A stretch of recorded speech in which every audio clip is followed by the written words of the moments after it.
We are going live in three, two, one. Please start. Okay.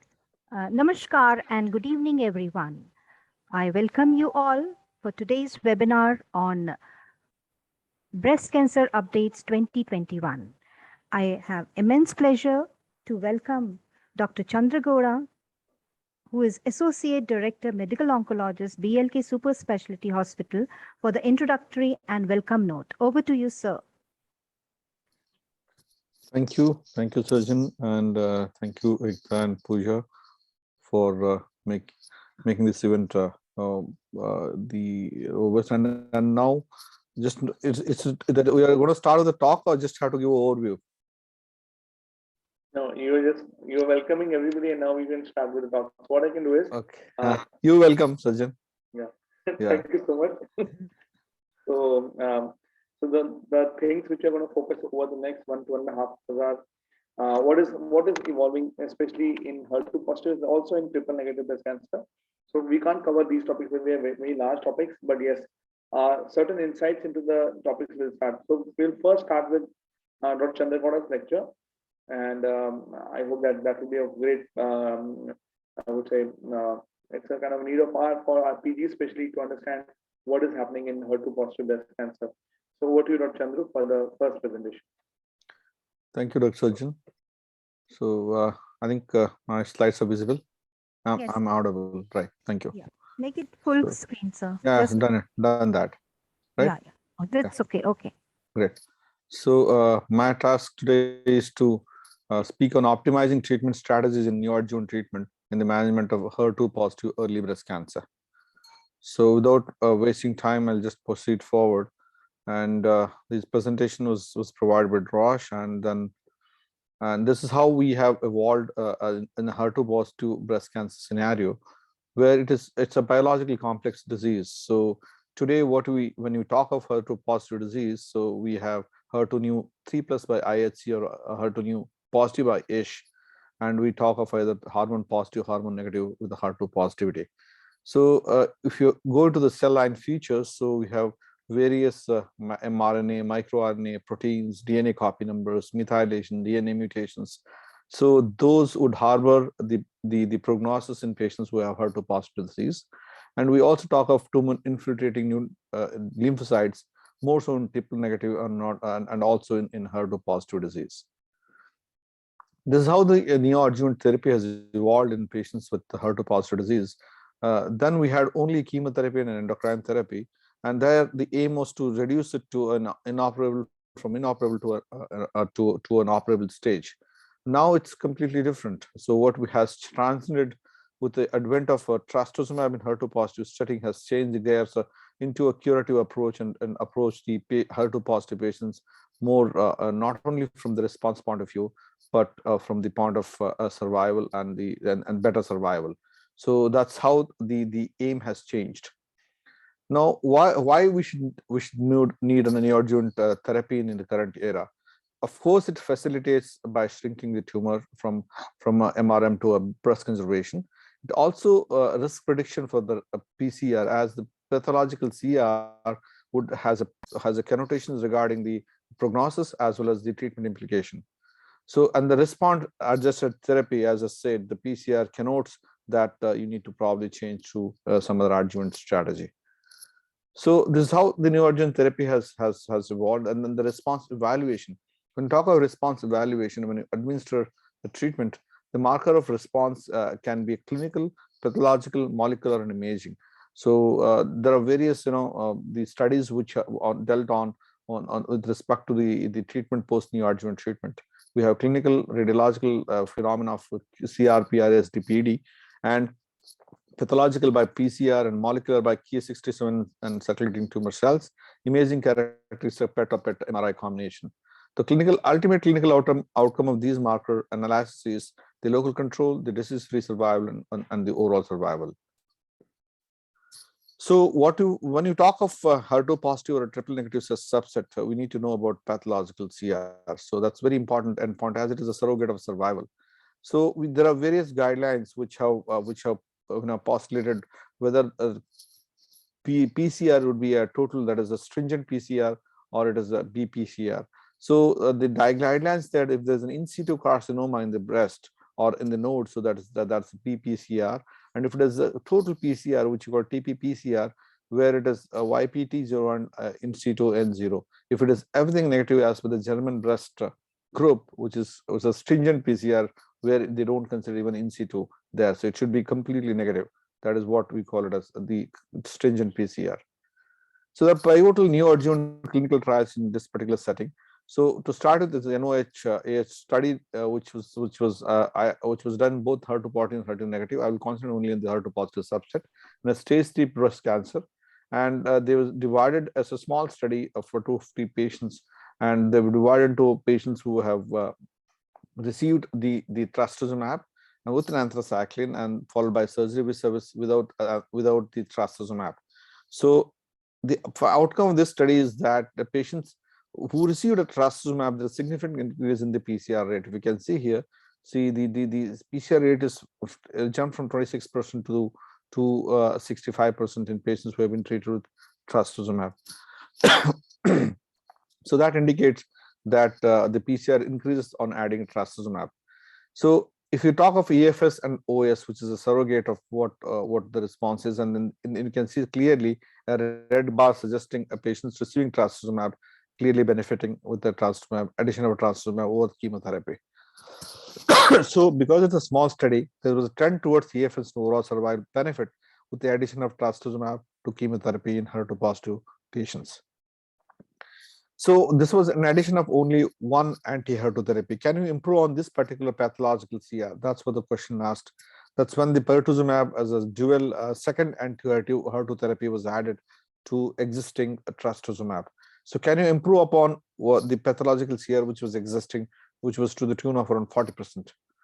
Now the pertuzumab is one which has which adds to a HER2 signal and probably dimerizes.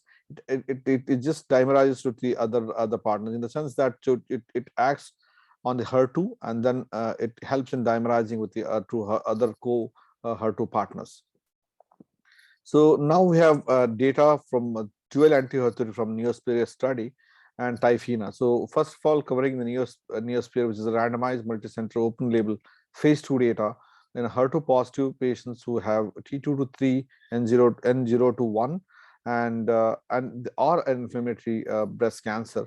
They should be chemo naive, and the primary tumor should have been at least more than 2 centimeters. They were randomized to either receive TH, THP, HP, or TP. So THP was pitted against all these regimens for a comparison, and the primary endpoint was PCR rate. That was the primary aim. If you can see the pathological complete response, their definition was T0, YPT0, and in situ in the nodes was also pathological CR. If you can see the green bar, which is 48.5% path CR in a THP group, so docetaxel, trastuzumab, and pertuzumab, and this was compared with others. So the interest was 29%, where it was only without pertuzumab. So there's definitely incremental benefit when you add pertuzumab to a trastuzumab. When there is a 5-year follow-up data, PFS by total PCR rate. So all treatment arms combined in an intention to treat population. So TP-PCR was 85% versus 76% without the pertuzumab, which was with a hazard of 5, which was significant. So this was one trial. And another trial is a phase 2 study of pertuzumab and trastuzumab in the neoadjuvant setting. Was FEC followed by docetaxel. So the pertuzumab trastuzumab combination FEC and followed by docetaxel. This is where they combined anthracycline together with the anti-HER2 therapy, which was not doing it. So then followed by trastuzumab for 1 year in early breast cancer. These were the primary endpoint, the safety as well as the tolerability was considered, and then the secondary endpoint was the PCR rate here. So if we can talk, if you see the PCR rate in the TIFINA, so the green and the pink bar, if you can see, with that is with or without the pertuzumab. So there's some sort of 5% increment on addition of the TCHP. So if you can add P without P, so with the P definitely there is addition of 5% increment in the PCR rate. But if you subdivide them into hormone negative, hormone positive, there will be incremental benefit with addition of the PCR. So this is what I was just talking about. The PCR is stratified by the hormone receptor status. So in patients who are hormone positive, ERPR negative, and in patients who are ERPR positive, in that they just see the 83% patients have achieved a PCR rate, which was 79% without this thing. And then the FEC followed up pH versus TCHP remains the same. But if you compare these two with FEC followed by PHT, that's where the PCR rate is bit less. So addition of pertuzumab definitely is adds on to the benefit. So there are other trials where sometimes a patient cannot take the chemotherapy with an anti-HER2 therapy. So what else we can offer? Can you offer dual anti-HER2 therapy without chemotherapy? Yes, you can do it, but the path CR is not that significant. So we have seen in Neosphere, the PER2 and TRAS2 has resulted in only 16.8% of TCR rates, and that is very less in patients who are hormone positive. So also addition of lapatinib, trastuzumab, or lapatinib, any of these agents without chemotherapy, the PCR rate is less than 30%. So what is the correlate when you talk of pathological CR? As we say, it is a pathological, the CR correlates to the overall survival. To have any evidence for it, so there is an association of pathological CR rate with event-free survival in HER2 subtypes. So if you see this analysis, and if it's this analysis has shown, the pooled analysis of various studies have shown that the addition of the PathCR correlates with the survival, that favors that there's a PathCR has a significant favorism towards the overall survival. So irrespective of hormone receptor status, so if patient achieves a PathCR, that is surrogate of overall survival. So again, reiterating a fact, the pool analysis from the various neoadjuvant trials, all patients HER2 positive and HER2 positive, HR positive, and HER2 positive, HR negative. In HR negative, the benefit is incremental. In a patient who are hormone positive, the benefit is not that robust, but still it's significant. So patients who achieved PathCR had a better long-term outcome than those who had a residual disease, irrespective of the hormone status. So 3-year EFS also, if you can see, so EFS in patients who achieved PathCR by treatment modality. So the patients with the PathCR, so at 3 years, just wound up saying that the patients who had PathCR still had a higher risk of recurrence, and this risk was small in patients who received the PH followed by PH. So there's some data saying that would you do a PH followed by PH, or we just do a PH followed by H? So there's some data saying that PH followed by PH probably is better in terms of event-free survival at 3 years. We do it more commonly when the patient has high burden disease, there's node positivity upfront. So to summarize the pooled analysis from this, overall the patients who attained PathCR had a better long-term outcome. Some patients who had a PathCR still has a risk of recurrence. Therefore, the standard of care should be given in the adjuvant setting. And EFS appears to be highest in those patients who we give PS followed by PH. So that's what the data suggests. And you can see the guidelines with respect to that. The patients who are HER2 positive, the preferred regimens are definitely the TCHP. So we all definitely, as an institutional practice, patients who had more than 2 centimeter lesion, if you have to offer neoadjuvant, usually go for TCHP. Very rare circumstances where the comorbidities and all the play a role, then probably you can go with the paclitaxel trastuzumab as a regimen.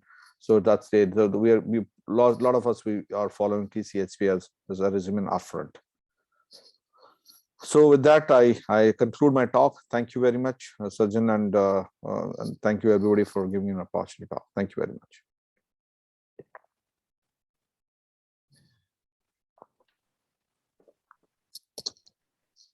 Thank you, Dr. Chandu, so much for such lucid and very crisp talk.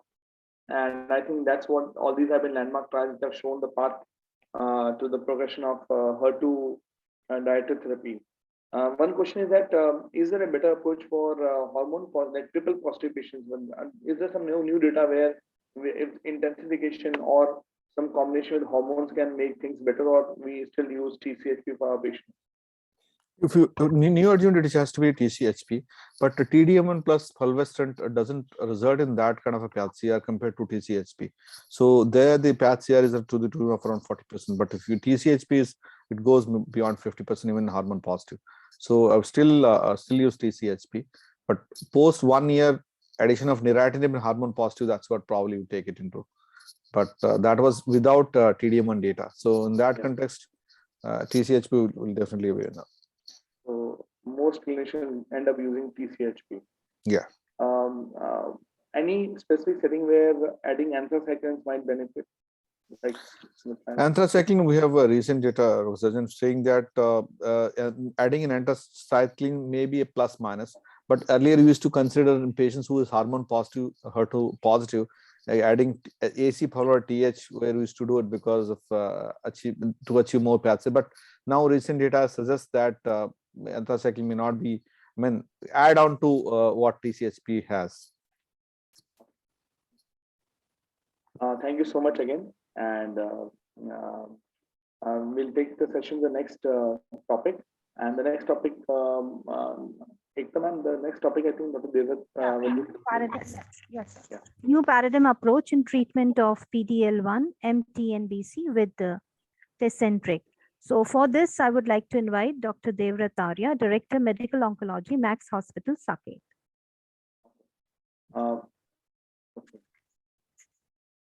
Okay, so I think the meeting is Start, sir. Yeah, so good evening, everyone, and thank you for this opportunity to talk in this meeting. And the mandate that I have today is to talk briefly about the role of immunotherapy in advanced breast cancer, and the focus today is going to be Tecentriq. So we know breast cancer is one of the most commonly diagnosed cancers worldwide, and it's one of the most commonly diagnosed cancers here in India as well. In fact, the numbers in the urban centers are very high. We know it's a heterogeneous disease. Historically, the outcomes have generally improved, but we also understand that the subtype triple negative breast cancer is a challenging subtype to treat. So traditionally, we've divided breast cancer on the basis of ER, PR, and HER2/neu expression. TNBC, by definition, is a tumor that lacks expression of all these three receptors. Approximately 80% of these fall into the basal-like, based on the gene expression analysis subtyping, and these are the more aggressive subtypes. And when you talk about TNBC, there are also 6 unique subtypes which have been identified so far. So what are the characteristics of TNBC? I think we all know that they are more likely to have grade 3 histology. They are usually larger tumors. They are associated with higher mortality rates. They are generally more aggressive, and they have higher rates of distant recurrence. And clearly, TNBC, especially in advanced stage, has a significant unmet medical need in terms of the treatment possible.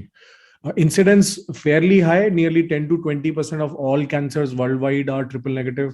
I think when we talk about Indian subcontinent, there's data to suggest that the component TNBC is actually a little higher in terms of incidence at 27 to 35%.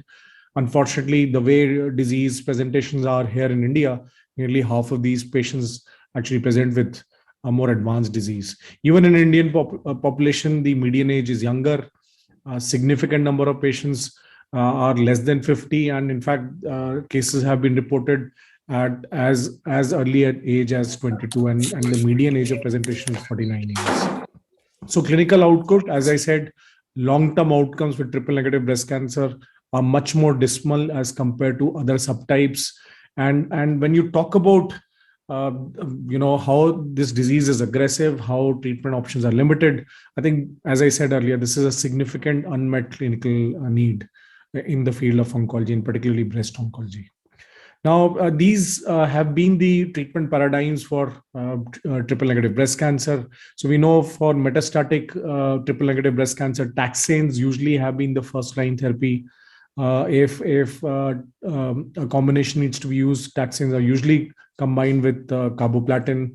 For most second line triple negative breast cancer, the options include either capecitabine and eribulin. But clearly, when you look at the options as I said, anthracyclines and taxanes are options, but these options would also be governed by the need for combinations which can work faster and are associated with overall higher response rates, may also be associated with higher toxicity. So the need for a faster response, but also the performance status of the patient, the possible adverse events, and the patient preferences as well. So this is a graph which actually shows what the dismal outcomes with various standard chemotherapy regimens in metastatic triple negative breast cancer has been. And as you would note that survival is dismal irrespective of whatever chemotherapy has been used, and irrespective of whether a single agent is being used or a combination is being used. So with that backdrop, I think earlier, research also has suggested that triple negative breast cancer may be associated with much more higher mutation rate. In fact, mutation rates may be as high as 13 times to what we see in a normal cell. And also that there is a uncharacteristically higher TIL infiltration in triple negative. So you have much more higher tumor infiltrating lymphocytes.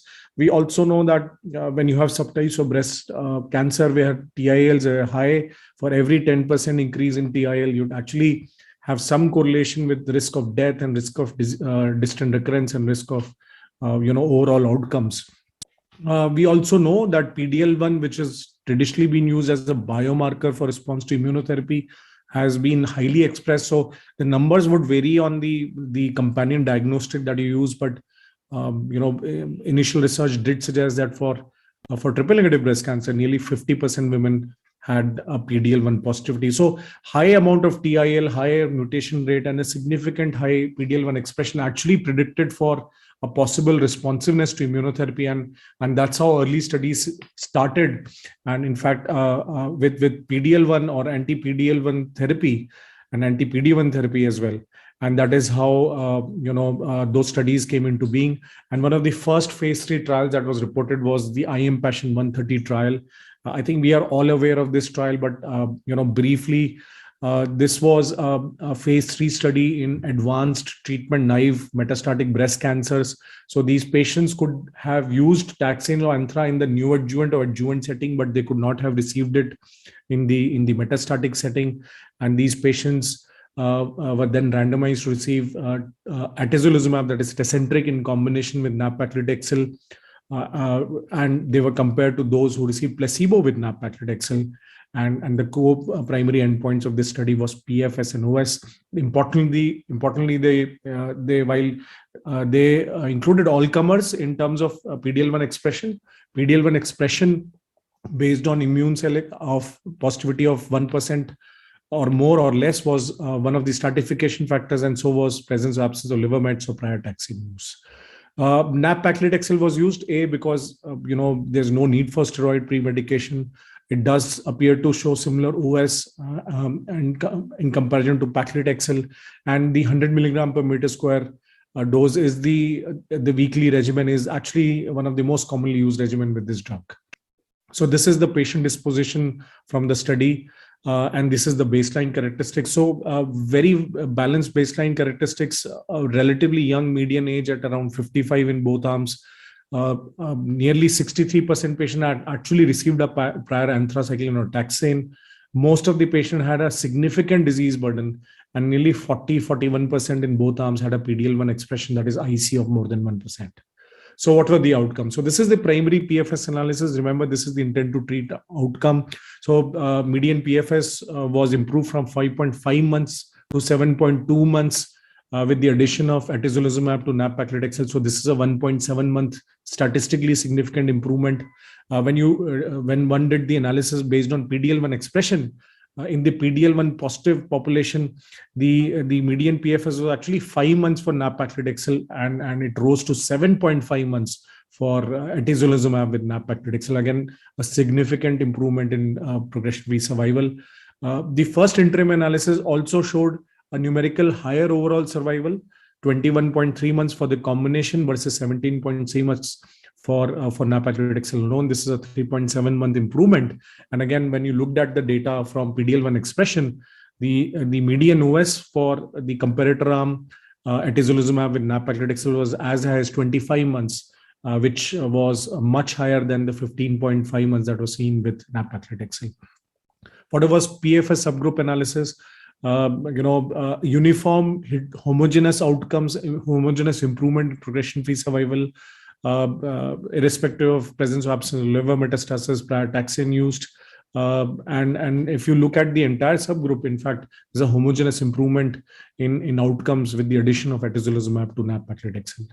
Overall responses, numerically higher responses, numerically higher complete response rates as well. And when you look at duration of response, again, atezolizumab actually improved the median duration of response in both the arms, both PD-L1 and positive and PD-L1 negative compared to nab-paclitaxel alone. Adverse events, there were slightly higher adverse events in the atezolizumab nab-paclitaxel arm. Most of these adverse events were minor. There were only a few grade 3 adverse events. Hepatitis was high, but most of these were laboratory anomalies. Hypothyroidism was significant in atezolizumab arm, but most of it is grade 1 and 2. In fact, pneumonitis, which was a concern prior to the study, was actually infrequent in both the arms. The most common adverse events were alopecia, fatigue, nausea, diarrhea, generally uniform in both the arms. And the most common serious adverse events actually included pneumonia, UTI, dyspnea, and pyrexia. But when you look at the percentage, increase with the addition of atezolizumab, it's usually less than 2% in both the arms. So while overall serious adverse events were higher, the actual difference was very small. So we have had some updated efficacy analysis as well, and in the overall improvement in outcomes, especially overall survival, has been maintained with the updated analysis, particularly in the PD-L1 positive population. There's a significant improvement in overall survival with the addition of atezolizumab to nab-paclitaxel compared to nab-paclitaxel alone. And in fact, even in the updated safety analysis, there are no new safety signals. So I think from this study, there were 3 learning points. It did demonstrate a benefit of addition of immunotherapy to chemotherapy, that is atezolizumab to chemotherapy in metastatic triple-negative breast cancer. It actually provoked a change in the paradigm of treatment in the first-line setting for these patients. The overall hazard ratio of PFS in the intent to treat population was 0.8. But when you look at the PD-L1 positive population, the hazard ratio was very impressive at 0.62. There was a clinically meaningful median overall survival, which exceeded 2 years. There are no new safety signals. And in fact, the study also helped in identifying a biomarker, that is PD-L1, for choosing and selecting patients who could have been, who can be benefited with the addition of immunotherapy. Now, we've had some other studies as well, including the Keynote study, where the addition of another immunotherapy to chemotherapy has shown benefit. And I think overall, this is a proof of principle that in PD-L1 expressors, you would have benefit with the addition of immunotherapy to the chemotherapy backbone. I think one of the key question of late that has come up is the US FDA indication for Tecentriq. So Tecentriq or atezolizumab has a regular full approval from DCGI based on the IM Passion 130 study, and there's been no change in the regulatory guideline when it comes to India. There has been a US FDA withdrawal, and that's because of some of the initial studies from the IM Passion 131 study, where in fact, when Tecentriq was added to paclitaxel in the PD-L1 positive subset, improved outcomes were not seen. Now, we don't know what led to that difference in outcomes, whether it was the chemotherapy arm, which was paclitaxel and not nab-paclitaxel. But again, the US FDA did say that the withdrawal was not because of a new safety signal or new efficacy signal. In fact, they've continued to maintain that safety efficacy is maintained, and therefore, for all practical purposes in our country, the DCGI still says that it's advisable to add Tecentriq to chemotherapy in the suitable population. Thank you very much. Thank you, and back to the organizers.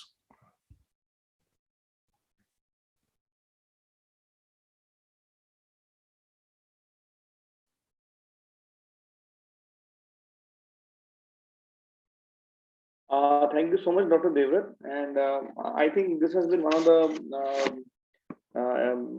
early accelerated approval cases, and then having some setback for Tecentriq in triple-negative breast cancer. and also I'd like to discuss this with my panelists in the later half of this presentation today. So with this, I think the chemotherapy arm also forms very important aspect with immunotherapy. So there are settings where we are only giving immunotherapy. There are other settings where we are giving chemotherapy along with immunotherapy, and the chemotherapy arm can actually decide how a person will fare with the combination. So that's kind of one of the learning for Tecentriq in triple negative breast cancer. So thank you, Dr. David, again for your lucid talk. And now we'll move to the next talk by Dr. Kushal Kalra. He is consultant medical oncologist at Sarojini Hospital, and he will speak on new advent for Kadcyla in treatment of HER2 positive residual disease. And this is one area where there's been practice changing things which have happened in HER2 positive arena. Dr. Kushal, Dr. Kaushal, yeah, good to see you back. Yeah, hi, Dr. Sajjan. Yeah. So thank you so much for accepting this, and over to you for the talk. Yeah, thank you, Dr. Sajjan. Nice introduction. So now I will tell about the new adjuvant for the Kadcyla in the treatment of HER2 positive residual disease.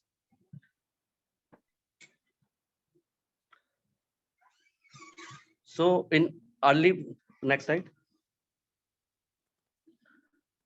So Catherine Reschnester, in the early breast cancer, the goal of treatment is cure. Therefore, patient should be given the most efficacious treatment available. Up to 78% of early breast cancer ultimately relapse. So it significantly impact the quality of the life of the patient. There is currently no cure for the HER2 positive MBC. So clinical decision point in HER2 positive early breast cancer help to tailor the treatment for the individual's need. Like initial diagnosis for this thing, we have to take into account clinical detail like tumor size, grade, lymph node status, HER2 neo status, hormone receptor status. Then neoadjuvant therapy, goal of the neoadjuvant therapy to reduce the bulk of the disease, to inoperable cancer can be converted into the operable, to de-escalate the surgery from the MRM to the breast conservation surgery. And remove this. Third is surgery for the removal of all detectable disease in the breast and the nodes. So pathological assessment of the residual invasive disease to look for the PCR and ultimately adjuvant therapy, elimination of the residual invasive or micrometastatic disease to prevent the metastasis or recurrence in the curative setting. Yeah, please. Yeah, I think it's happened. Yeah, next slide.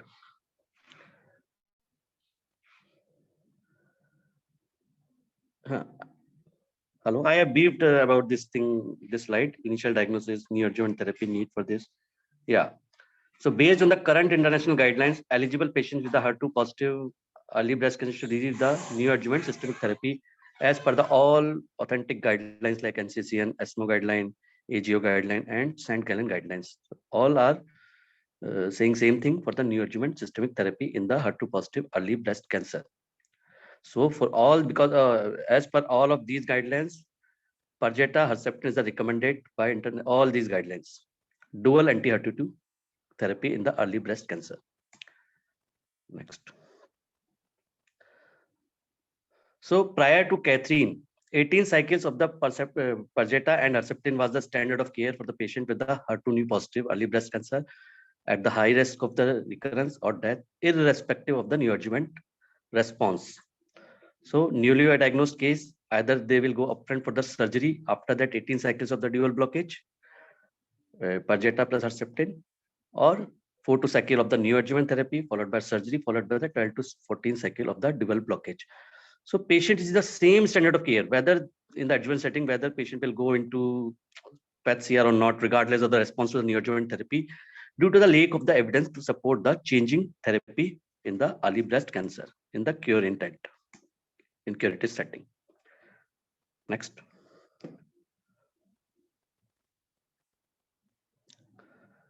So the presence of residual disease inform a new clinical decision point to the tailored treatment in the adjuvant setting. If newly diagnosed HER2 positive cancer, early breast cancer with more than 2 centimeter in size or node positive, Perjeta Herceptin based neoadjuvant therapy for 4 to 6 cycle followed by surgery, then look for the assessment. If patient in the PET-CR, then continuation of the neoadjuvant therapy like same Perjeta and Herceptin to complete the 18th cycle. If patient has residual disease, so change treatment to this is the new guideline, new standard of care to change treatment to the Kadcyla for the 14th cycle in the adjuvant setting. Similarly, we have seen in TNBC for the no PCR, then we used to give this thing capecitabine. Next. So Catherine study design. This is the T1, T4, not 0 to 3 M0 presentation, non-metastatic, HER2 positive early breast cancer, neoadjuvant therapy, minimum 6 weeks, 6 cycle of the chemotherapy, and residual invasive tumor in the breast or axillary node. So patient should not have PET-CR. Then only patient were enrolled in the Catherine study. Surgery was done and residual invasive tumor, then patient was randomized to either Herceptin arm or Kadcyla arm for the 14 cycles. So stratification factor was like patient at the clinical stage of the presentation, whether they were inoperable or operable, whether hormone positive or negative, whether patient has received Herceptin or dual HER2/neu. Around 15 to 16% patient only received the pertuzumab in the neoadjuvant setting in the Catherine study. Pathological nodal stage were evaluated after the neoadjuvant therapy. Primary endpoint was invasive disease-free survival, and secondary endpoint, the IDFS, second primary non-breast cancer, DFS, OS, DRFI, and safety. Next.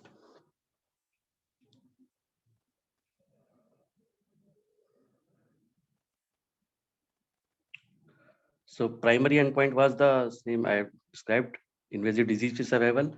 Secondary endpoint, invasive disease survival as per STEAM definition, including second primary non-breast cancer, DFS, OS, distance elapsed-free interval, cardiac safety, oral safety, and PR.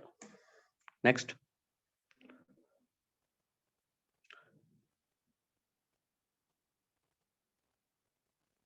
Next slide, please.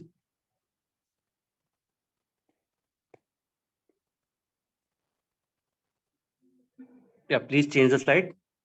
Hello, am I audible? Aram, please change the slide.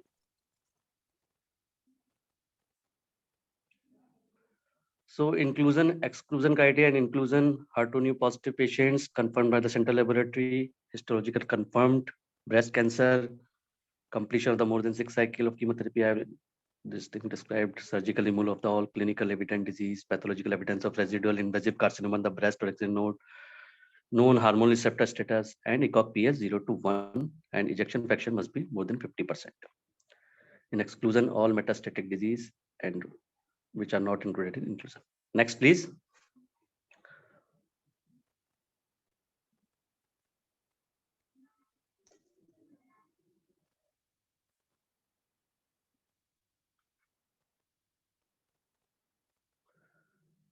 So study populations were well matched, around in randomized IT2 population, 743 in each arm, and around 722 patients treated in Herceptin arm and Kadcyla 40 arms, and follow-up was around 3.5 years. Crossover was from the Kadcyla to the Herceptin was in 71 patient. Next slide.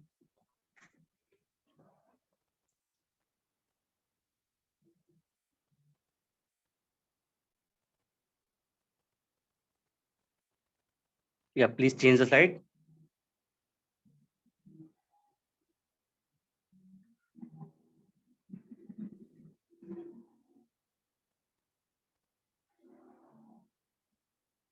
So in summary, the early breast cancer treated as a curative intent, patient should receive the recommended duration of the most efficacious available treatment as early as possible to prevent the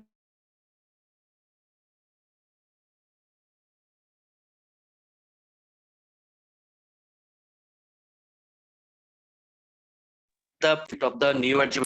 Despite the proven benefit of the neoadjuvant HER2 targeted treatment, patient with the HER2 positive breast cancer are still at the risk of recurrence, particularly those who are not attained PET-CR or those with the residual invasive disease.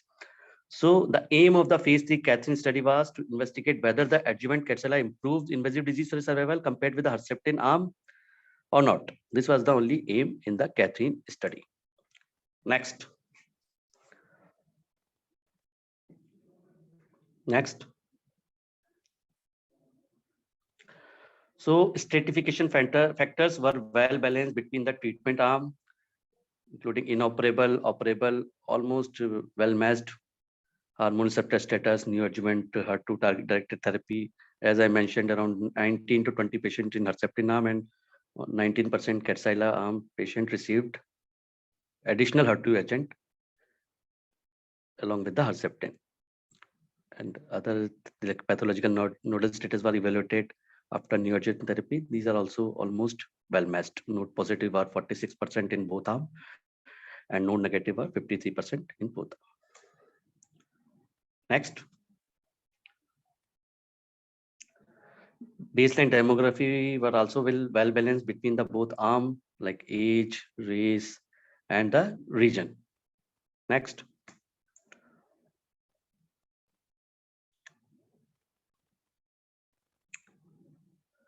Similarly, extent of the residual invasive disease, including PATH-CR, pathological node status at the time of surgery was balanced between the both arm.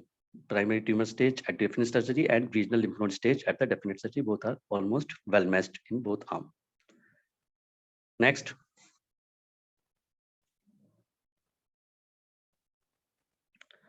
Similarly, patient who received prior anthracycline and prior neoadjuvant therapy were well matched.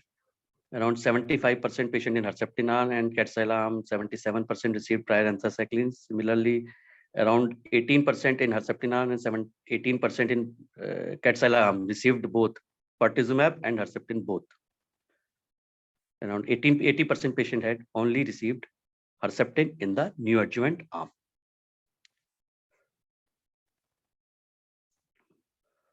So the IDFS was the primary endpoint, and Catherine met its primary endpoint, reduced the risk of IDFS event by 50% compared with the Herceptin at a median follow-up around 41 months, 3.5 years. You can see 3-year IDFS was 88.3% in Kadcyla arm, while it is 77% in the Herceptin arm, almost benefit of the more than 11%. So Kadcyla increased the 3-year IDFS rate from 77 to 88.3%, which is statistically significant with hazard ratio of 0.5. Next.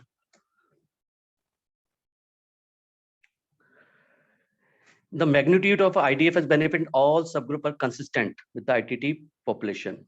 In all subgroup, you can see whether patient were inoperable or operable, whether ERPR negative or hormonal positive, whether, but except in this, when this Herceptin and pertuzumab both were given, then it is not significant. Otherwise, in Herceptin alone, it's significant, whether it's not positive, not negative, and in early age, less than 64 year, almost in all subgroup, it's a statistically significant.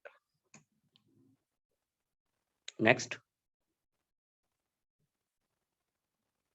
The majority of recurrence were distance with a reduced incidence in the Kadcyla arm. We can see around it was 22% in the Herceptin arm, but while in the Kadcyla arm, it's around 12% total patient with the IDFS event. In distant recurrence, it's almost benefit of the 5 to 6%, 15.9% in Herceptin arm, 10.5% in Kadcyla arm. So all recurrences, there is reduced incidence in the Kadcyla arm. Next.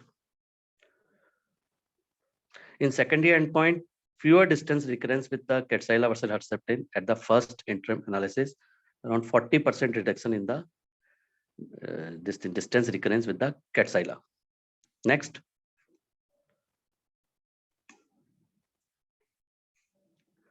So OS data are still not mature, but supportive in the of the primary endpoint, and maybe this curve may separate more when data will be mature. Next. So in efficacy summary, Catherine met its primary endpoint, significantly reduced the risk of breast cancer recurrence in the patient with the residual invasive disease who have not achieved the PATH-CR after neoadjuvant therapy compared to Herceptin only. Kadcyla reduced the risk of invasive disease survival by 50%, or 3-year IDFS was increased by almost 11.3%. So Kadcyla demonstrated consistent IDFS benefit across all patient subgroup, including hormone positive, node positive, and prior dual HER2 blockage, and was irrespective of the amount of residual invasive disease and concomitant radiotherapy. Kadcyla should not be withheld in patient with the HER2 negative residual disease at surgery. Prior to surgery, it was positive. After surgery, sometime happened, it's negative. So it should not be withheld. Efficacy benefit of Kadcyla were maintained across the key secondary endpoints. OS data are immature at the clinical cutoff, with only 98 events only occurred till now. Next. So now come to the safety data in primary analysis. So different adverse events are more in the Kadcyla arm, but only major are only generally low grade, manageable, and easily monitored, like fatigue, nausea, thrombocytopenia, transaminitis, headache, radiation and skin injury. Next. But grade 3 adverse event, only significant thrombocytopenia. It was the major concern for the clinician in around 3.6% patient, and transaminitis is also 0.5, but clinically day-to-day practice we have seen. And I have seen in my clinical practice around 5-6 patients had infusion reaction, including one patient had grade 5 reaction, patient expired. But in that case, generic molecule was given, biosimilar, not original Roche molecule, Kadcyla. So I have seen this infusion reaction more in that generic person of biosimilar of that Kadcyla. Next. So overall safety data in Kadcyla are consistent with the known safety profile of Kadcyla. There are high rate of discontinuation rate in Kadcyla arm, around 18%, compared with the Herceptin arm, in which it was only 2%. Most common adverse event leading to Kadcyla discontinuation was laboratory abnormalities, include low-grade asymptomatic, and which are low-grade asymptomatic and reversible. Prior platinum therapy was associated with increased incidence of thrombocytopenia and Kadcyla, but did not affect the duration or resolution of the grade 3 to 4 thrombocytopenia.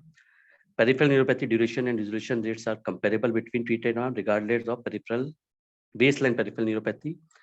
Baseline level of physical and cognitive function and this quality of life were maintained over the course of treatment. There was no clinically meaningful deterioration in the treatment arm.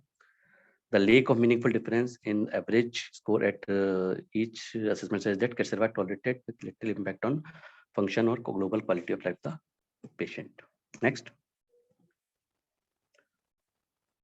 So treatment algorithm for the patient with the HER2 new positive early breast cancer, newly diagnosed. If it is T2, the more than 2 centimeter size or node positive, pH-based regime, 4 to 6 cycle, followed by surgery. If patient achieved PAT-CR, then we have to continue pertuzumab with Herceptin for the total of 18 cycle. If patient did not achieve PAT-CR, residual invasive disease there, then we have to give Kadcyla for the 14 cycle. This is the standard of care. If patient has only T1, clinical T1, 0 and 0, then surgery upfront. If node positive, pH-based regime. If node negative, then only TH, Herceptin plus taxane can be given. So prior to Kadcyla, all patients at a higher risk of recurrence received 18 cycle of pertuzumab and Herceptin, regardless of the timing of the surgery. Kadcyla now offer a tailored approach based on the neoadjuvant treatment outcome. So it's the standard guideline for the all. It has been adopted by the all standard guidelines, NCCN, ESMO, AGO, St. Gallen guidelines.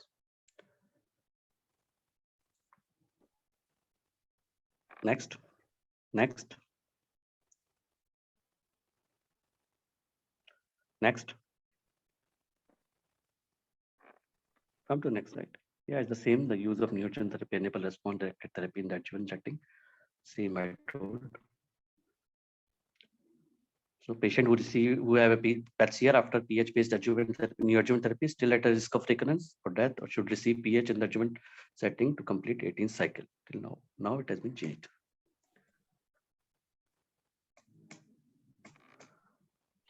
Next. Come to the summary. Next slide. Next, come to the summary. Yeah. So Kadcyla has introduced a new decision point in HER2 positive early breast cancer. Adjuvant treatment should be optimized based on the response to neoadjuvant therapy. Patient with any amount of the residual invasive disease after HER2 directed neoadjuvant therapy should receive 14 cycle of Kadcyla in the adjuvant setting as recommended by the international treatment guidelines. Those who achieve a PCR after HER2 directed therapy still have a risk of relapse, should continue with the pertuzumab Herceptin to complete the 18th cycle in adjuvant setting. So the key message is, next slide, Catherine marks a new standard of care in the patient with the HER2 positive early breast cancer. Early breast cancer treatment is the same I have already explained. So key point, Catherine marks a new standard of care for patient with HER2 positive early breast cancer. So that's all. Thank you. Thank you, sir. Thank you, doctor, for your nice presentation. So Dr. Sajjan sir is there? Yeah, I'm here, Ikaji. Yeah. So, Yeah. So okay. So after these wonderful presentations from my esteemed speakers, we like to move to the next part, which is the panel discussion. And I'd like to invite the panelists for today evening. Do we have Dr. Chaturbuj Agarwal here? Dr. Chaturbuj, have you joined, sir? Dr. Chaturbuj, Dr. Sameer Khatri. Dr. Chaturbuj is considered medical oncologist at RGCI New Delhi. Dr. Sameer Khatri is my senior and director and HOD at Department of Medical Oncology, Shanti Mukund Hospital, New Delhi. Dr. Tarachand Gupta, if we could have, yeah, I'll request that panelists to put their mic on and also, if possible, camera. Dr. Tarachand Gupta is considered medical oncologist at Bhagwan Mahavir Cancer Hospital and Research Center, Jaipur. And Dr. Kishore Kumar Kota, he is assistant professor medical oncology at TMC Muzaffarpur. So, do we have all the panelists before we start? And can we also put the presentation from your side, the organizers?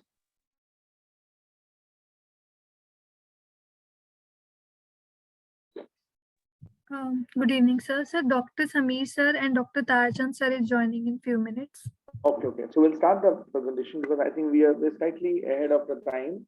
So like 5 to 10 minutes. So should we just request them, they will start joining in. So before that, I'll start having some conversation with my panelists here.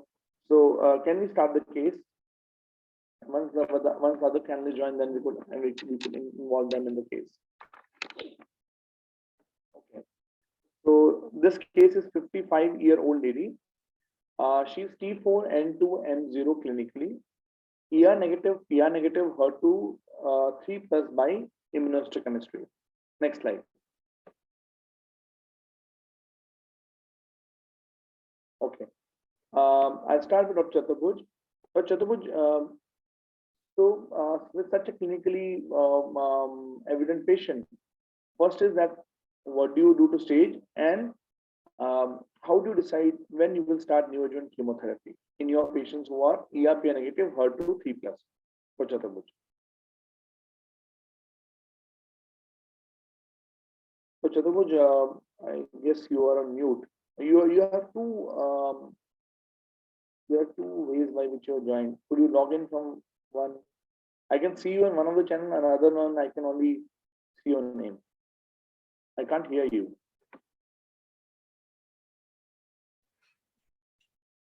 Sir, Sameer sir has joined. Okay. Welcome, Sameer sir, and we just begin with the panel discussion. So, Sajjan, hi.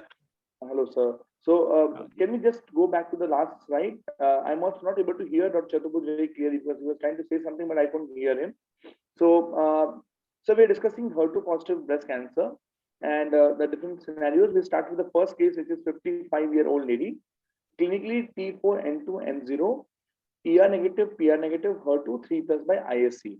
So I started with Dr. Chaturbuj. Dr. Chaturbuj, could you answer the first question? Like I said, when do you decide you will take such patients for neoadjuvant chemotherapy? How do you take treatment decisions in HER2 positive breast cancers in 2021? Okay, so Dr. Chaturbuj will join from other device. Dr. Kishore, till the time I like you to answer this question. Yeah, sure. In this case, first we have to stage the patient. I have two options to stage the patient. One, we can do, one is ultrasound abdomen, the most common sites to exclude the metastasis. One ultrasound abdomen, I want to exclude the liver metastasis. And I will prefer bone scan to exclude the bone metastasis and chest X-ray to exclude the lung metastasis. And there is another option for me also, which I can prefer is PET scan. I can exclude at a time all sites of disease. I can exclude bone, liver, lung, all at a point of time. If patient is affordable, I will go ahead with PET scan. If patient is not affordable, then I will go ahead with ultrasound abdomen and bone scan and chest X-ray. First, in this case, I want to exclude the metastatic disease. And then if there are no mets, now coming to the therapy wise T4 and 2. In this case, I want to give initially neoadjuvant chemotherapy. Okay. Dr. Sameer, sir, which are the patients, because nowadays there's a lot of buzz with the neoadjuvant chemotherapy or chemoimmunotherapy, HER2 positive breast cancer. So which are the patients which you actually discuss with your surgeons and decide that even if they are operable, you're more happy to give them neoadjuvant chemotherapy? So where is that you draw a line that this is the patient you should take for upfront surgery, and this is the patient you should send to me, or we should start with the neoadjuvant chemoimmunotherapy? So what has been our practice now with new data and all and dual blockage, and we are doing a neoadjuvant for everyone above T2, T2 and above. We are doing a neoadjuvant for all, as you might be discussing also the importance of pathological CR. So, and how pathological CR is important for disease-free survival and overall survival maybe. So what we are doing at our institute now is T2 and above. We are giving to all the patients the neoadjuvant, and if patient can afford, then dual blockage. So I agree with you, sir. In fact, there's a new data which shows even tumors which are centimeter, more than 3 centimeters of tumor, which are even still T2. Even such patients, if they are not positive at T2 and 1, we're still going at, especially the size of the tumor is more than 3 centimeters. There's a lot of emerging data which shows that such patients can also benefit with even T1C. Yeah, definitely. Okay, sir. Next slide, please. So with the various guidelines are there, like sir said, the initial guidelines have been like, if you just see the NCCN guidelines have said inoperable breast cancer is it's a N2 disease or N3 or T4. So these are the inoperable breast cancers. Operable breast cancers are which HER2 positive with triple negative, T2 or higher, or N1 or higher. These are the patients which where you might use neoadjuvant chemotherapy. So St. Gallen's also has said that it should be preferred approach in the stage 2 or stage 3 HER2 expressing or triple negative breast cancer. So in both these settings, most of the guidelines are suggesting that neoadjuvant approach might be better, even if the patient is T2 or N1. So these patients might be taken up, especially even T2, they are more than 3 centimeters. There's data which shows that they might benefit from neoadjuvant chemotherapy. Next slide. Sir, good evening. So I am back and that device was not working. Sorry for the inconvenience. Fine. Sir, can I ask one question in the other way around? So we all say that now HER2 positive, we should use neoadjuvant therapy. So if we ask the other way around, maybe you or Sameer San can answer. Is there any subset of patient HER2 positive where we can directly go for surgery? Means which subset of patient you will prefer upfront surgery? So I think Dr. Sameer is the most senior one among us, and maybe less than T1A and B, we can go in for surgery. And 1 or 2 patients are like this only, though they land up with surgeon and they operate also. And at times, though it is not there always, but at times they don't wait for ERP or HER2 report also, and they do the surgery also. So these are the type of patients who undergo upfront surgery in HER2. We always say to our surgeons, go in for neoadjuvant. There is ample data now for neoadjuvant that favors neoadjuvant therapy. But few patients do land up with surgeons and they do surgery. And at times they land up in non-onco centers also. And especially these type of patients, I am catering to many of these patients, and we give them adjuvant only then.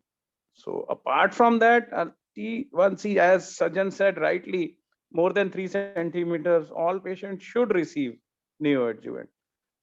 So, Dr. Chaturbhuj, So you have a very strong breast cancer tumor board.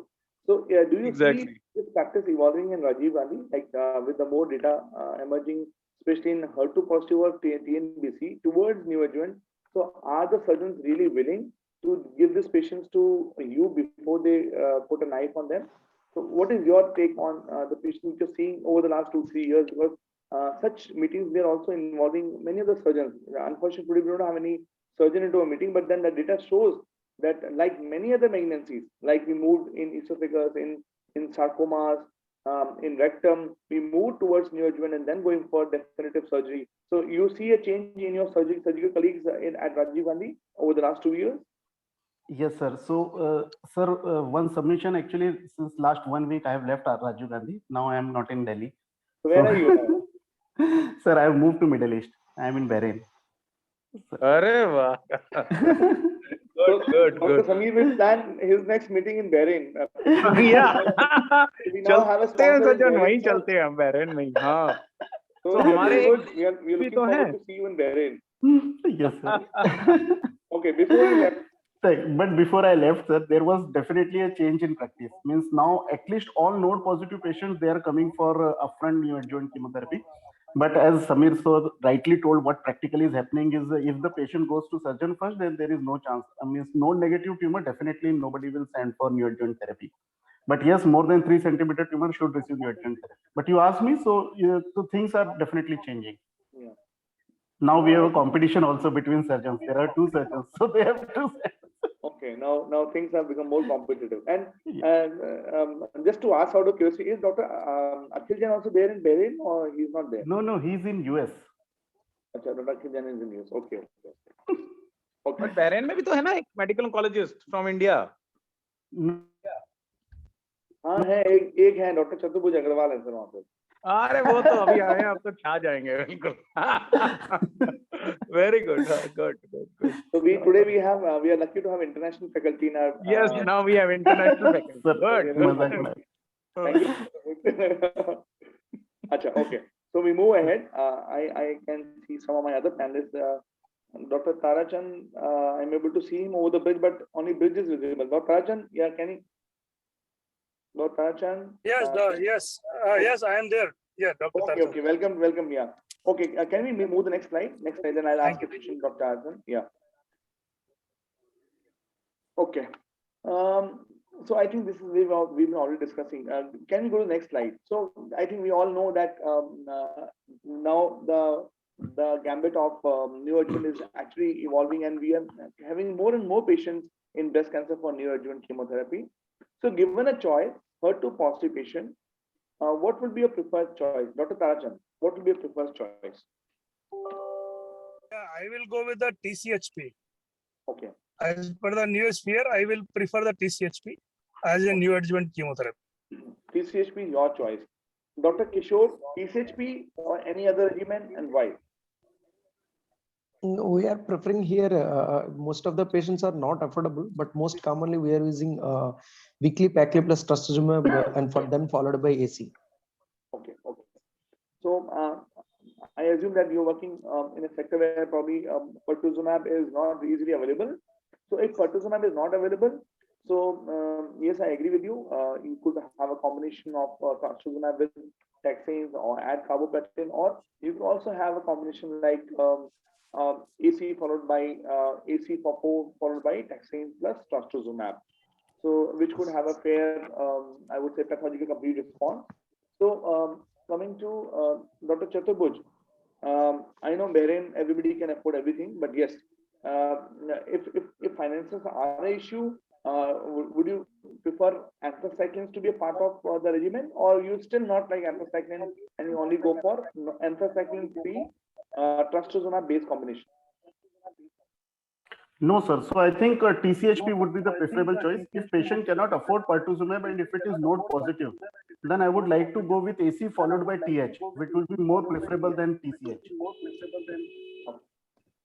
So yes, in case because there was some data where probably some of these patients had topoisomerase 2 overexpression also, which had benefit of adding anthracycline. But yes, with the evolution of TCHP, many of us have now moved away from anthracycline containing regimens in our patients.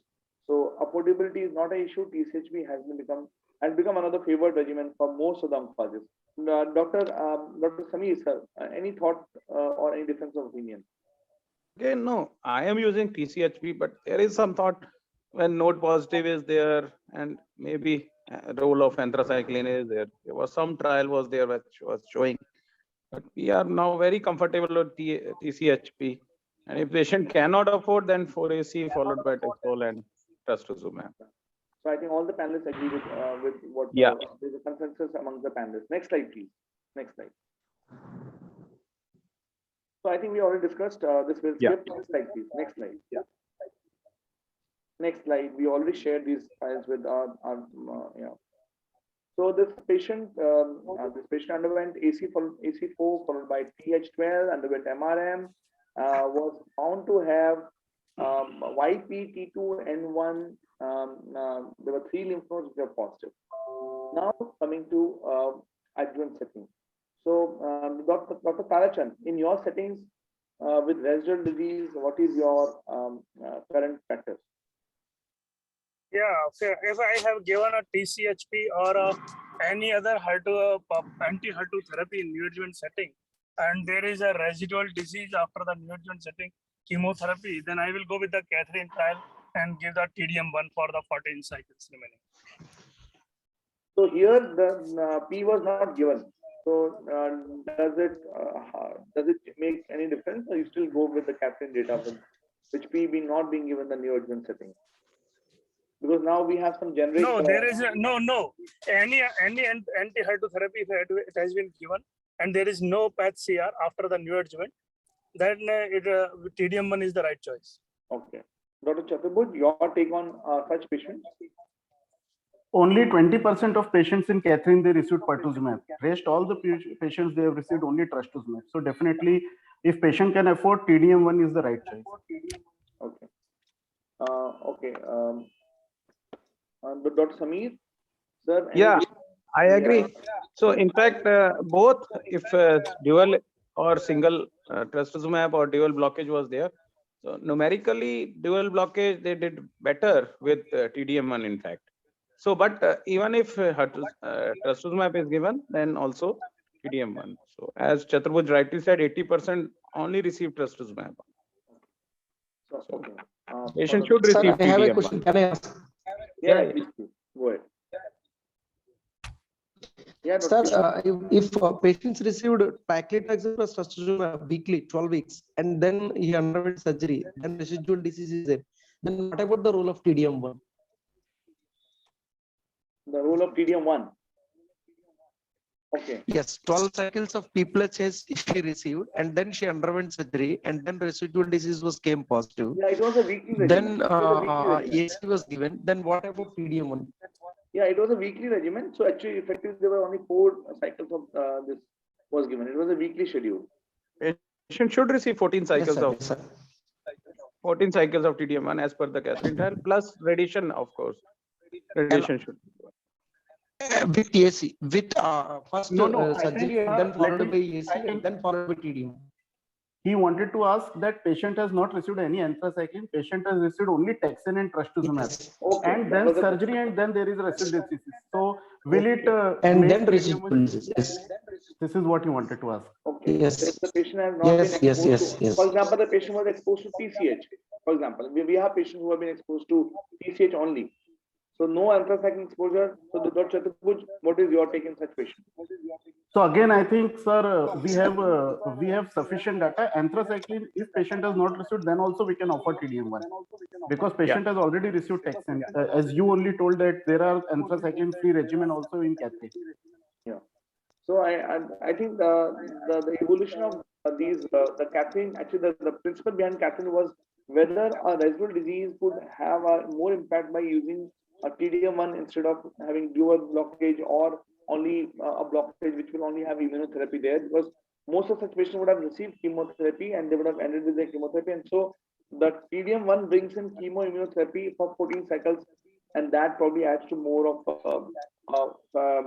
this distant metastasis-free survival in such patients. So that yes, the regimens, if they were used TCHP, probably the initial pathological response was very high compared to using a dual blockage in the first line setting, where the pathological response rates are less than 40 or 45%. Next slide, please. Next slide. Next slide.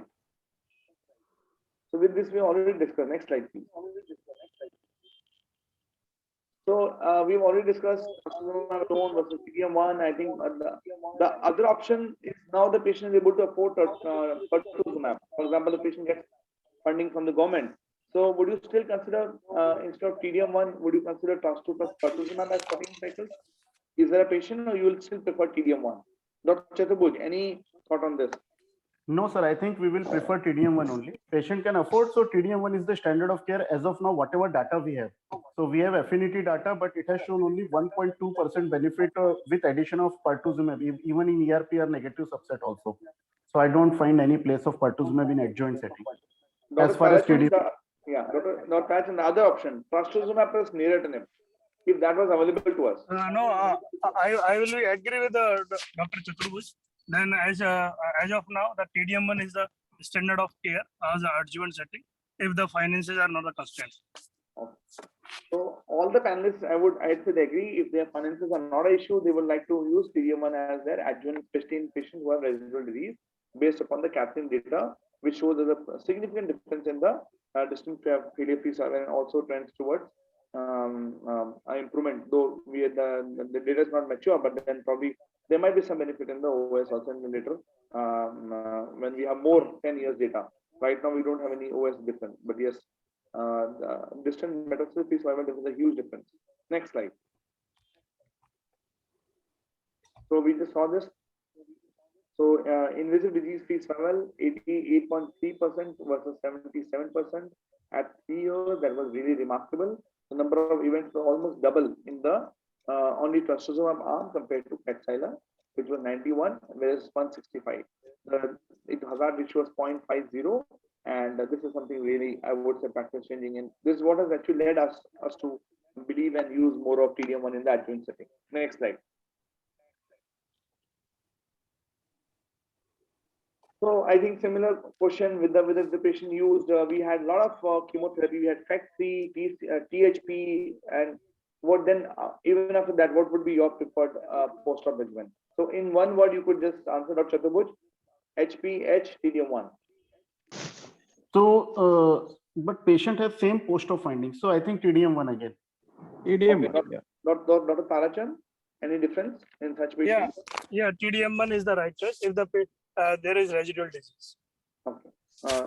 Sameer sir, any difference? No, TDM1. Yeah. Okay. Dr. Kishore, any thoughts? Any Yes, no, TDM1, sir, TDM1. So all the panelists agree that even whatever the pre-op regimen was there, if there's a residual disease, then people have now developed trust over TDM1 for their patients in the adjuvant setting with the residual disease there. Next slide. So I'm just skipping this because repetition of these things. Next slide, please. Next slide. I'll just skip this because none of us, I think, are considering niraparib. If any of you would like to comment, yeah. Any of you would like to comment? International faculty शायद कुछ comment कर ले. No, sir. Even if we consider niraparib, it is not available. It is not available here also. अच्छा, वो diarrhoea में ही बैठा रहेगा बेचारा. 80% diarrhea rates. 95%, 90% diarrhea. 90% diarrhea, yeah. Okay. Yeah, and there is now talk of giving prophylactic loperamide for that. I think this drug did not really pick up well in being there in the market for more than I think a decade, but has not been able to have any mark. Yeah, next slide, please. Next slide. So this patient received TDM1 for 14 cycles. Patient at 8 months had headache. MRI brain showed single cerebellar metastasis. SBRT versus whole brain versus surgery. Just a quick take by my panelist, Dr. Chaturbuj. Single solitary metastasis in cerebellum, SBRT, whole brain RT versus surgery. So, sir, I think I would prefer surgery because it's a single lesion. The benefit of surgery over SBRT is simple, that we can again get a IHC and again know the nature of the disease. Okay. So, the Dr. Sameer, your preference for single solitary metastasis, especially resectable in the brain. You go for surgery or you go for SBRT? So if it's really operable, then surgery. But I hardly see any surgery done for that. So SBRT. Because we don't get Only it done. if it is a solitary site. So maybe. Because I have one patient. Yeah. Many times, So sir, as that- medical officers, we are also not sending references to a neurosurgeon. I know there's some which we are more happier. At times they land up with neurosurgeon only. So, Dr. Tarachan, at your center, your surgeons are happier or you are happier? Yeah, usually patient after the completion of treatment, whenever has a headache, they usually visit the neurologist and then the neurosurgeon, and then patient Yes, comes yes. after the getting surgery done. So Exactly. I think this is the right choice, and patient already has decided the best treatment. Okay. Mhm. So yes, I think the data shows. Once the patient visits the neurosurgeon, then our headache starts. Are you able to dodge the neurosurgeon or you give it to the neurosurgeon? हमें tissue मिल जाता है, tissue के साथ में कुछ और आ जाएगा. Okay. So next slide, please. Next slide. So, like, though they're not my slides, but yes, the patient underwent SBRT, and post SBRT, the patient had leptomeningeal enhancement, CSF cytology was positive. Really bad things happening for this patient quite soon, early on. This is not a typical case. I would not say that these are typical cases because yes, most of the patients do well when we are doing them HER2 blockage, and they don't end up fading so soon. But yes, this patient did really bad. Next slide. Now coming to the next question. Such patients landing up with early failure in the brain, despite your local control in the brain. So among these choices, Dr. Chaturbuj. Tucatinib, capecitabine, trastuzumab, based upon HER2 claim, 66% CNS response rate. I think that should be the first choice. Okay. Dr. Tarachan. I think I will differ from Chaturvedi sir here that I think tocatinib is in third line or beyond. At present, it has not come in the first line, and patient has already the more than 6 months of the progression-free survival. So theoretically, we can re-challenge with the Cleopatra regimen, but still I would go with the different drugs which have not been used. That is the lapatinib plus capecitabine with the intrathecal trastuzumab can be given in the positive CSF cytology. So your choice is intrathecal trastuzumab and lap and cape. So Dr. Sameer, your take. Yeah, again, this patient is not doing well, so survival is not very good. I will go in for tocatinib, capecitabine, and trastuzumab, and I have no experience of intrathecal trastuzumab. Okay. Heard a lot about that, so maybe I will like to try. Chaturbuj, what about tucatinib? Because I don't have any experience. You have any experience with tucatinib? We didn't have any access No, to sir. tucatinib. No, sir. We have not given to any patients tucatinib, but intrathecal trastuzumab we have given to 2 patients. Okay. So one patient did good. So was it the normal trastuzumab which we use in our practice, or it was something different? No. It actually, ideally, it is supposed to be different trastuzumab. But since we don't have the trastuzumab, so we were giving normal trastuzumab because we actually consulted Dr. Jyoti Wadhwa ma'am. Dr. Jyoti Bajpayee ma'am. She has actually given to 3 patients. So it was already published from TMH. Okay. So there was one patient. I am sure, sir, you must have seen that patient. She's an old patient. She was professor. She was an old patient. You must have seen her in. Yeah, Dr. Kishore, any difference? No, I will prefer capecitabine, lapatinib, and tucatinib. We never. I have no experience with tucatinib, and I not have experience with intrathecal trastuzumab also. I think intrathecal will be really good because now they're coming up with you're very surprised they're coming with a combination of trastu plus pertuzumab subcutaneous also. So So I think things will become better with these small depot preparations coming up for especially these monoclonal antibodies. Things might be definitely better. I don't know if they are able to give them intrathecally, how would they respond? But short of that, yes, if tucatinib is available anywhere, this could be tried. But yeah, Dr. Achan, you want to say something? Yeah, no, just I think I am firm with the decision. Hello? Dr. Achan, Hello? there is a lot of movement on you're all over the bridge. Yeah. This is the benefit of the webinar. No? Yeah. You can do this from anywhere. Yeah. Okay. So you can see that the earth is moving. No? I am proving that the earth is still moving. Yeah. A lot of movement. It appears like you are just going to read this. Okay. Okay. So I think all the panelists agree that yes, we have certain combination which we can use based upon our own clinical judgment as well as our practical experience with these drugs. But most of the patients end up having lapatinib plus capecitabine as clinical practice, especially they are not benefiting with TDM1 or trastuzumab or pertuzumab. But yes, we could have these drugs. Next slide, please. Next slide.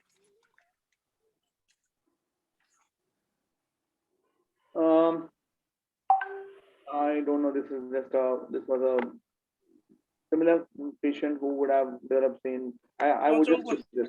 Yeah. Next slide. So this has already been discussed. So if the patient has got a candidate who is a CT2 or clinically node 1, we could go for TCHP or AC followed by THP, and residual disease there. TDM for 14 cycles. Neuratinib is still a question mark. If there's the disease is pathologically complete response, we could go for H plus minus P in most of our patients, or H plus P. Next slide. So now this is another case. 40-year-old lady presented with severe backache. She was found to have locally advanced breast cancer with extensive bone mets and lung metastasis. So clinically it was T4D and CM1.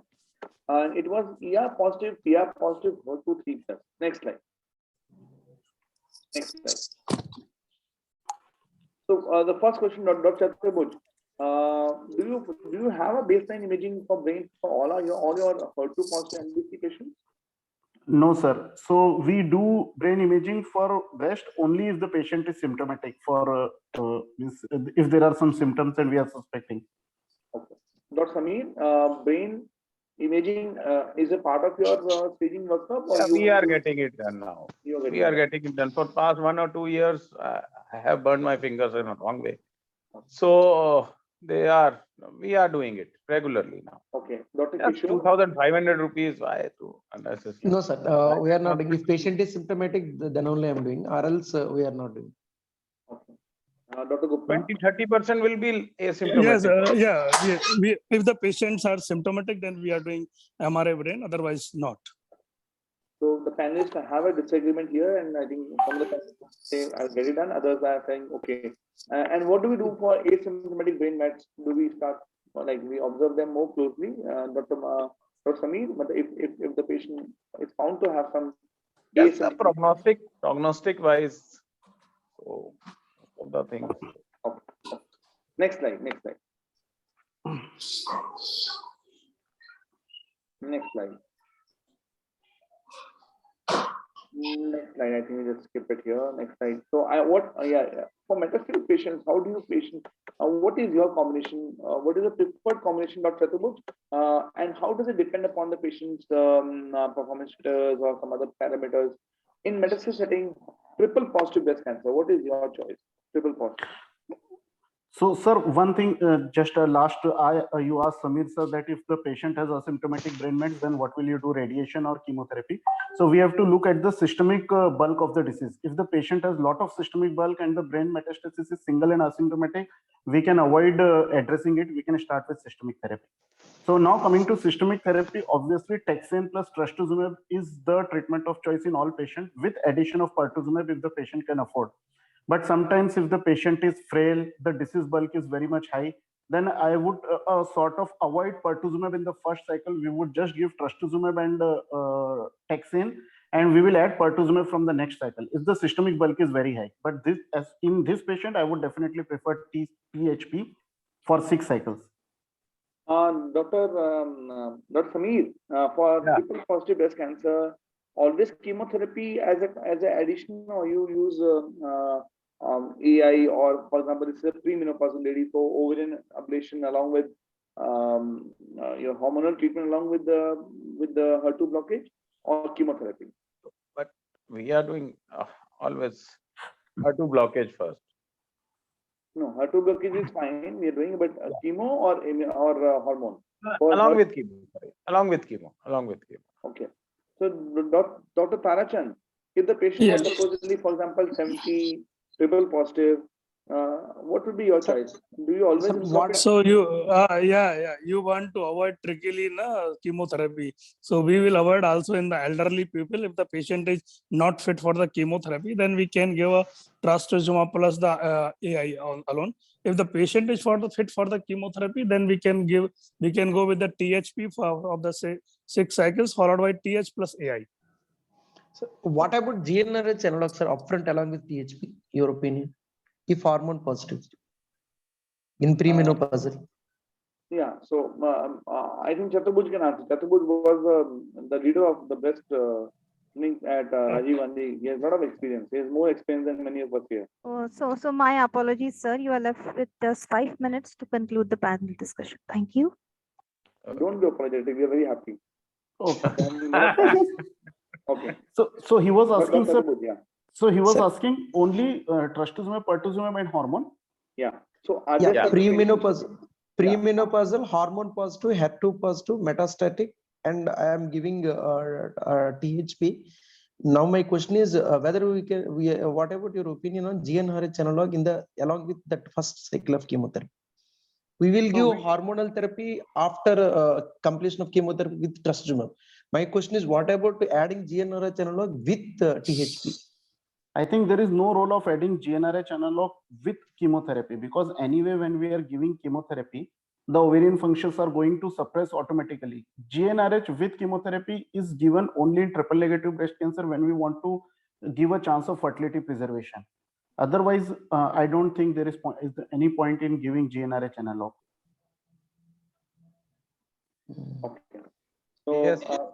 Any difference of thought? Any different, Dr. Sameer, would you like to comment something or add something here? No, it's absolutely fine. Okay. While giving chemotherapy, why to give GnRH analogs? Okay. So only after finishing the thing, and so actually, unfortunately, I'm having a very bad day with the patients here today, because this lady also after 7 cycles has started having blurring of vision. I know which case are they giving me today from the sponsors. You start. So again having extensive leptomeningeal and brain metastasis. Dr. Chaturbuj, I will refer such patients to you even if you are in Bahrain. I'll not be happy. I'll not be happy. Tocatinib dega wo. We'll start giving tocatinib to that. Okay. Ideal patient for tocatinib now. So next slide. So I think in the we are right bang on time. So I like to really stop it here, and we've been actually having this panel discussion for more than 40 minutes, and it's because our lecture started fast, and then we are about to finish at 8:30 was our time. So with this, I like to thank all my panelists for such lovely interaction, and Chaturbuj, really happy to see you representing Rajiv Gandhi as well as making us proud in the foreign land, and we hope that you have a great career there.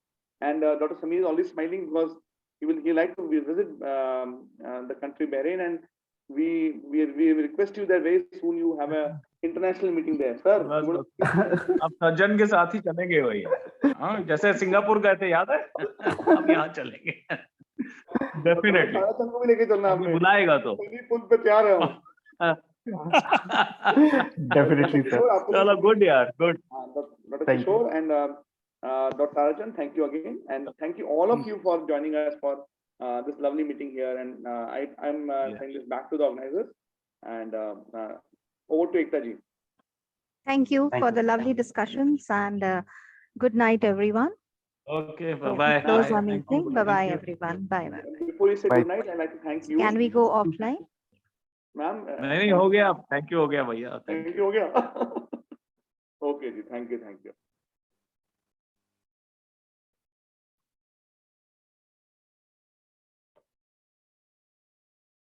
So are we offline? Yes, yes. Thank you, ma'am. Thank you so much. Thank you. Welcome, sir. Welcome, everyone. Happy to help you. Goodbye. Alright, thank you so much, ma'am. And thank you all the team members for this meeting. Thank you, Aram. Thank